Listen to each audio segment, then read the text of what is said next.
અચાનક ભાજપ છે પ્રદેશ પ્રમુખની જાહેરાત કરે છે અને ત્યારબાદ જે રાજકીય સમીકરણો અને ધમધમાટ મચે છે, આખા મંત્રીમંડળના વિસ્તરણની જે શક્યતાઓ દેખાઈ રહી છે. આપણે જયેશભાઈની વાત કરીએ તો સૌરાષ્ટ્ર પંથક પછી જેતપુર ધોરાજી વાળો આખો એરિયા કહી શકાય કે ત્યાં એમની જે પકડ છે, સાથે સાથે પાટીદારનો ચહેરો.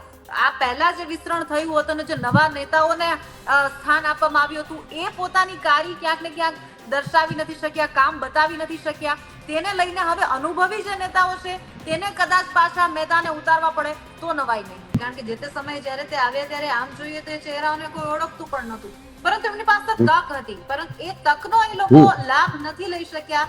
એટલા માટે કદાચ જૂના જોગીઓને કે જે પંકાયેલા છે, લોકોની વચ્ચે પોખાયેલા છે, એવા લોકોને ફરીથી ચાન્સ આપવો બહુ જરૂરી બની જાય છે. નાયબ મુખ્યમંત્રી અમે પણ એક નહીં બે કે જે દરેક જગ્યાએ આપણને એક પેટર્ન ભાજપની ઘણી બધી જગ્યાઓએ જોવા મળી છે, એની શક્યતા કેટલી દેખાઈ રહી છે? હર્ષ સંઘવીને કોઈ પ્રમોશન મળે તો નવાય નહીં, કારણ કે ઓવરઓલ જે એમની કામગીરી અને એમનું યુવા નેતા પણ છે અને સાથે સાથે કામગીરીને લઈને કહીએ તો પણ ખૂબ જ સરસ રીતે એમના કાર્યો સામે આવ્યા છે. નમસ્કાર, આપ જોઈ રહ્યા છો ટીવી 13 ગુજરાતી ડિજિટલ. હું છું આપની સાથે બંસી રાજપૂત.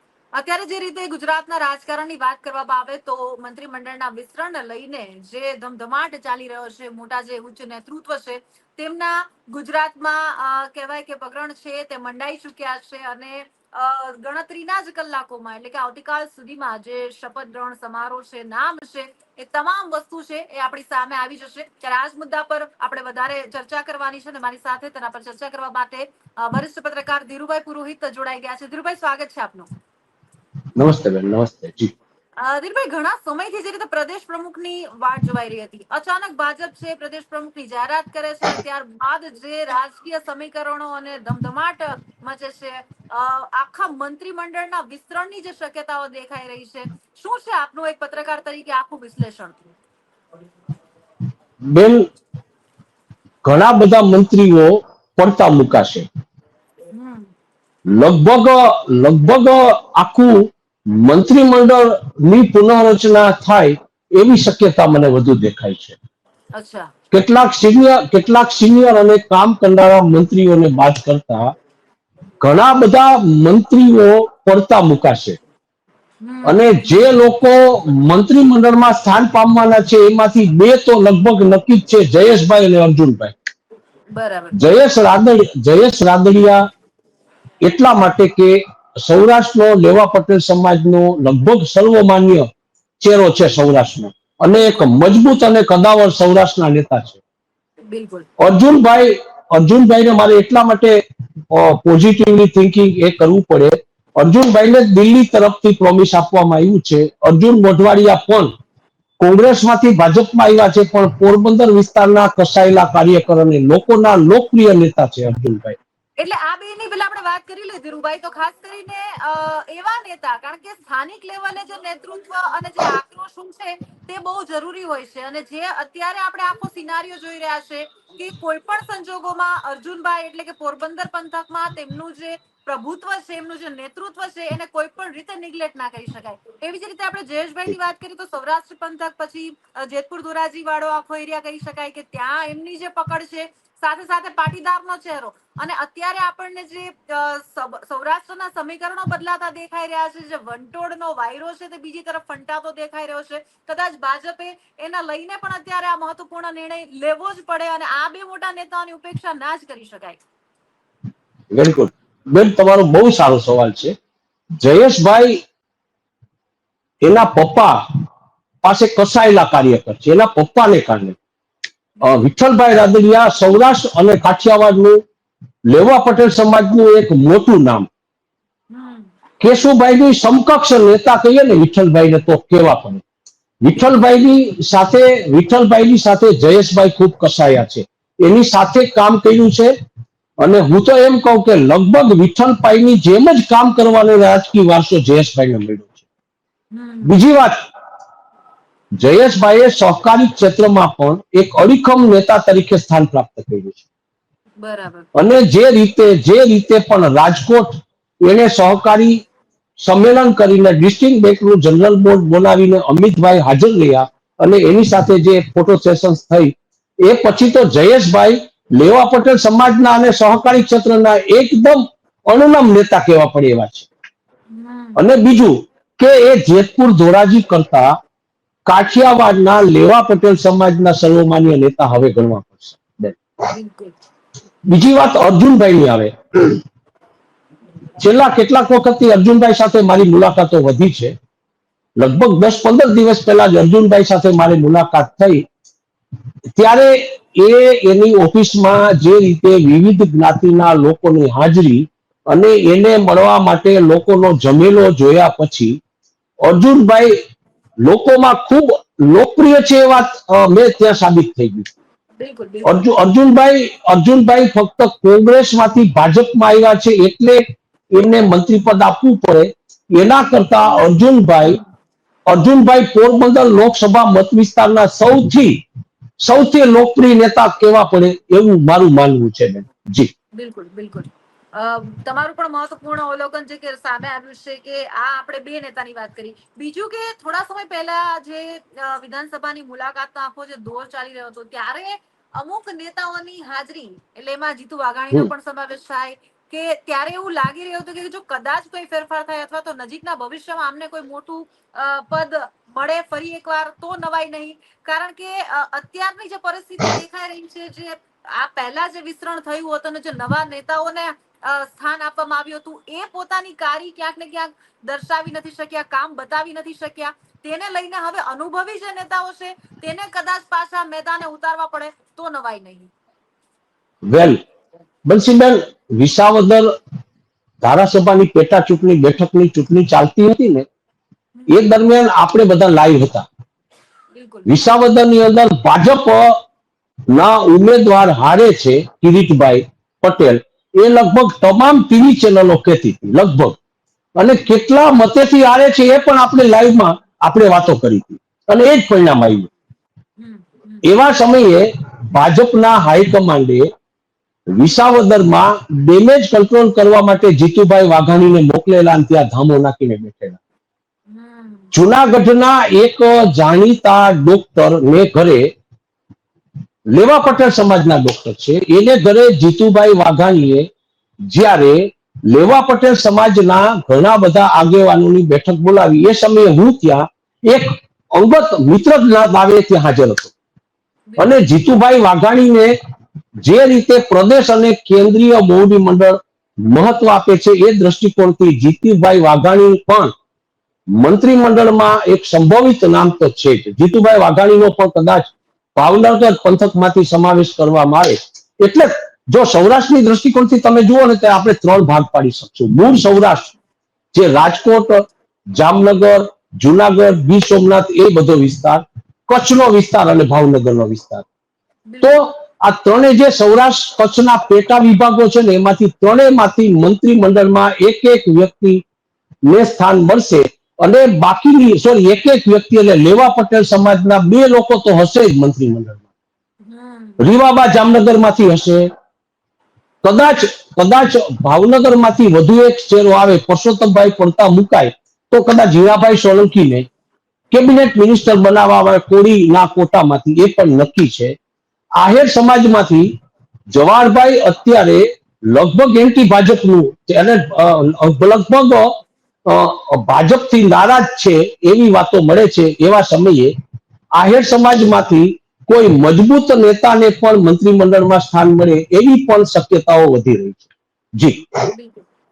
સાથે ધીરુભાઈ એ મહત્વપૂર્ણ એટલા માટે બની જાય કારણ કે અત્યારે દાખલા તરીકે આપણે જે મંત્રીમંડળમાં જે ચહેરાઓ છે નવા કહેવાય કારણ કે જે તે સમયે જ્યારે તે આવ્યા ત્યારે આમ જોઈએ તો એ ચહેરાઓને કોઈ ઓળખતું પણ નહોતું પરંતુ એમની પાસે તક હતી પરંતુ એ તકનો એ લોકો લાભ નથી લઈ શક્યા એટલા માટે કદાચ જૂના જોગીઓને કે જે પંકાયેલા છે લોકોની વચ્ચે પોખાયેલા છે એવા લોકોને ફરીથી ચાન્સ આપવો બહુ જરૂરી બની જાય છે. અધરવાઇઝ આમ જોઈએ તો વિસ્તરણની કોઈ જરૂરિયાત જ ન પડે જો કદાચ એ ચહેરાઓને ચેન્જ ન કરવા પડે. અને સાથે સાથે બીજો એક મુદ્દો પણ મારે ટાંકવો છે કે જે નાયબ મુખ્યમંત્રી એમાં પણ એક નહીં બે કે જે દરેક જગ્યાએ આપણને એક પેટર્ન ભાજપની ઘણી બધી જગ્યાઓએ જોવા મળી છે એની શક્યતા કેટલી દેખાઈ રહી છે?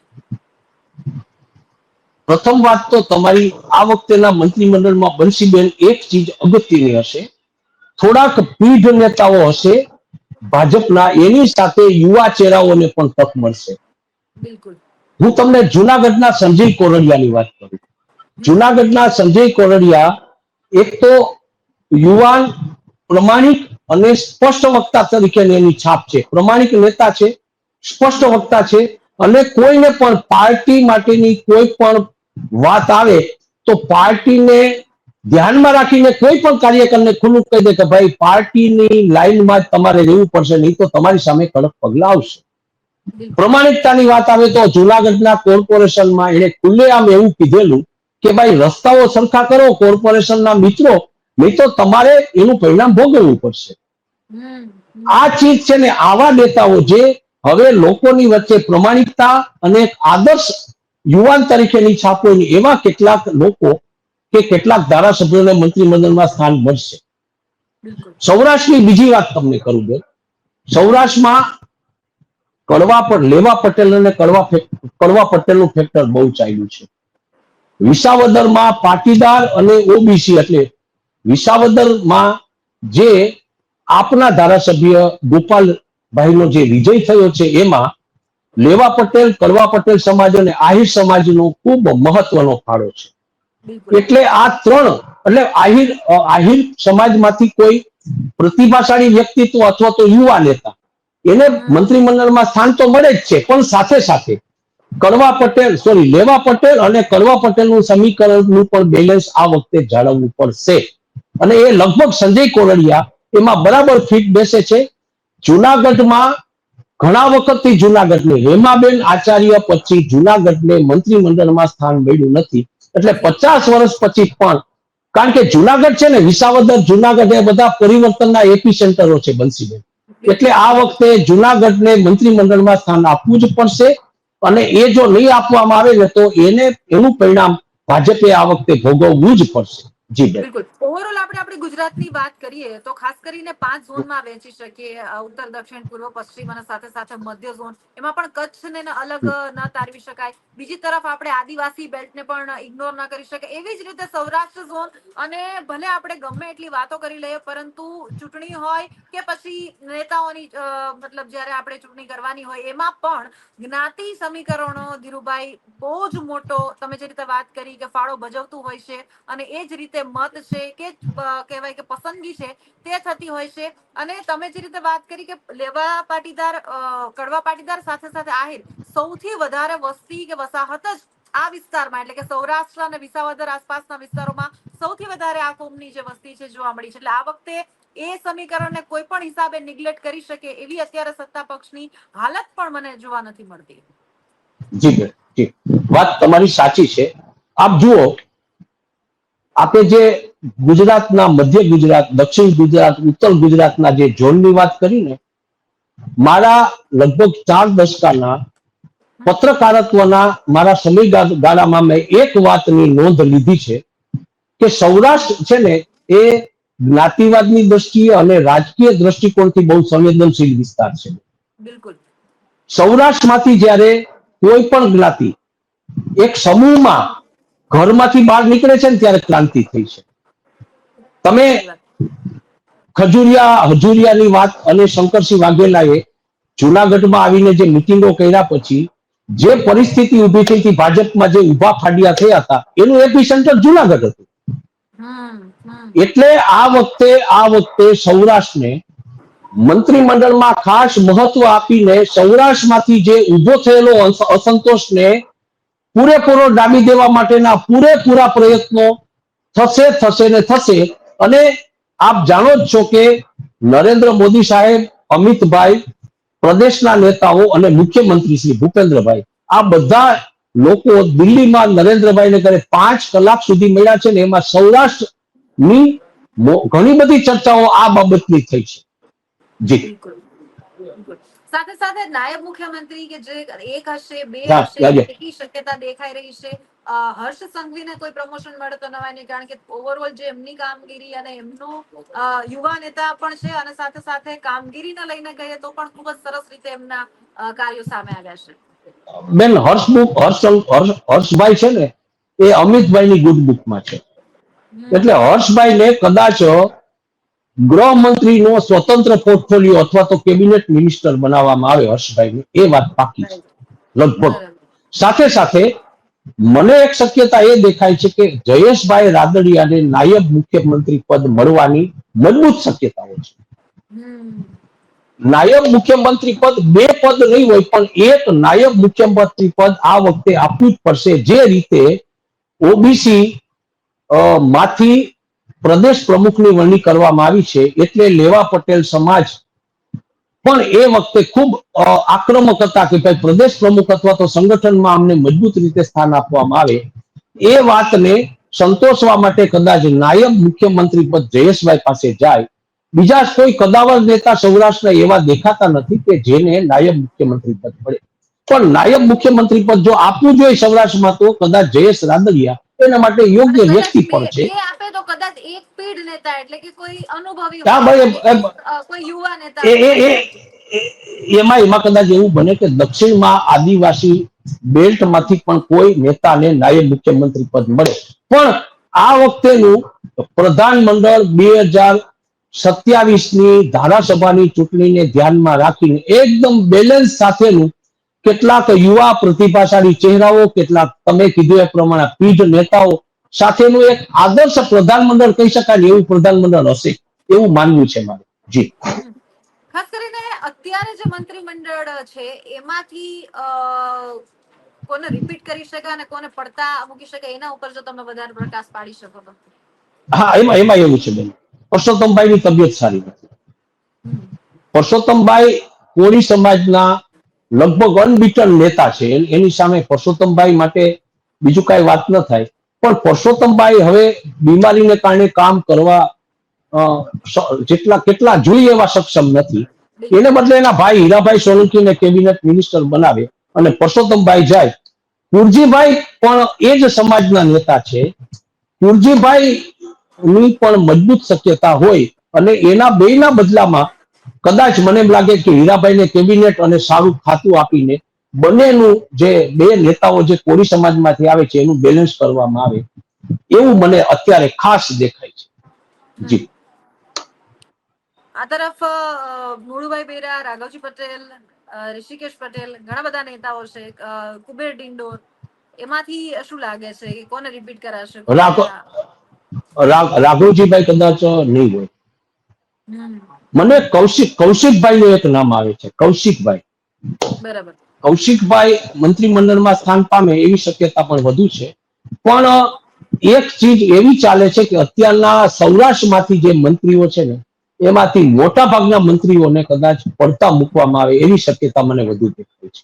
બિલકુલ બિલકુલ. ઘણા બધા ઓવરઓલ આપણે મંત્રીઓ. જયારે રીવાબાની વાત કરી, બરોડાના પણ દર્શનાબેન છે, એમની શક્યતા, કારણ કે એક તરફ યુવા, બીજી તરફ આક્રોશપૂર્ણ નેતા અને મહિલા નેતા એટલે કે મહિલા પ્રભુત્વ પણ એમનું કહી શકાય. અને સાથે સાથે જે લોકોની સમસ્યાઓ કે પોતાના મુદ્દાઓને વાચા આપવાની વાત છે એમાં પણ એ લોકો પાવરદાર કહી શકાય. બેન, રીવાબા એવા સંસ્કારી પરિવારમાંથી આવે છે, એક પ્રતિભાશાળી પરિવાર છે. સાથે સાથે થોડાક સમયમાં જ રીવાબાઈએ એક મજબૂત મહિલા નેતા તરીકેનું એક સ્થાન ત્યાંની પ્રતિભાને ઊભી કરી છે જામનગર પંથકમાં. અને જે રીતે એ દરેક જ્ઞાતિઓને બેલેન્સ કરીને રીવાબા ચાલે છે એટલે જામનગર વિસ્તારમાંથી મહિલા પ્રતિનિધિ તરીકે સૌરાષ્ટ્રમાંથી કદાચ અત્યારે સૌથી ટોપમાં રીવાબાનું નામ ચાલે છે, સૌથી ટોપમાં. જી. બિલકુલ બિલકુલ. સાથે સાથે એક વાત કે વિધાનસભાના સ્પીકર શંકર ચૌધરી ખૂબ જ અનુભવી નેતા, સાથે સાથે અત્યારે પણ એમનું એઝ અ સ્પીકર પણ ખૂબ જ સારું પ્રભુત્વ જોવા મળી રહ્યું છે. એમની શક્યતા ફરી મંત્રીમંડળમાં સ્થાન પામે કે એ કેવું લાગી રહ્યું છે? નહીં, સ્પીકર તરીકે શંકરસિંહભાઈને ફેરફાર એટલા માટે ન કરે કે એ અત્યારે બેલેન્સ કરીને બેઠા છે અને એક ધારાસભાના અધ્યક્ષ તરીકે એને જે રીતે પણ બધા લોકોને સાથે રાખીને વિરોધ પક્ષને પણ એનાથી બહુ અસંતોષ નથી. એટલે કદાચ એ સ્પીકર પદમાં કોઈ ફેરફાર નહીં થાય એવું ના મારું કરે. માનવું છે. ન કરે. જી જી. બસ હવે તો કહેવાય કે આમ જોઈએ તો તમામ તૈયારીઓ અને ભાજપનું જે રીતે માઇક્રો અને મેક્રો લેવલની જે કામગીરી હોય છે, આપણે ચર્ચાઓ કરતા રહીએ છીએ, પરંતુ એમનું તો જે હોમવર્ક હશે કદાચ 1-1.5 વર્ષથી નાની નાની ઝીણવટપૂર્વકની તપાસ અને આખી રેકી ચાલતી જ હશે. એટલે બસ આપણે તો હવે જાહેરાતની રાહ જોવાની છે. હવે કાઉન્ટડાઉન શરૂ થઈ ગયું છે, બસ કાઉન્ટડાઉન શરૂ થઈ ગયું છે અને ગમે તે સમયે હવે કહેવાય કે જે જાહેરાત છે તે થઈ જશે. Thank you so much Dhirubhai, અમારી સાથે જોડાવા બદલ, તમારો સમય આપવા બદલ અને આટલું સરસ જે વિશ્લેષણાત્મક તમે નિરીક્ષણ કર્યું છે, જે માહિતી આપી છે તે બદલ આપનો આભાર. તો આ હતા ધીરુભાઈ કે જેમણે આખી અત્યારે જે નવું જે કેબિનેટ છે તેની જે વિસ્તરણની ચર્ચાઓ છે તેમાં સૌથી વધારે કયા કારણો છે તે કારણભૂત બની શકે છે અને કયા ચહેરાઓ છે તેને તક આપવી જ પડે છે, એ પ્રકારની જે શક્યતાઓ છે તે વ્યક્ત કરી છે. બસ હવે કાઉન્ટડાઉન શરૂ થઈ ગયું છે. ગમે તે સમયે છે તે નેતાઓના નામની જે જાહેરાત છે તે સામે આવી જશે અને આ જ પ્રકારની ચર્ચાઓ સાથે અમે તમારી સમક્ષ જોડાતા રહેશો. આપ જોતા રહો TV13 ગુજરાત ડિજિટલ. મને આપશો રજા. નમસ્કાર.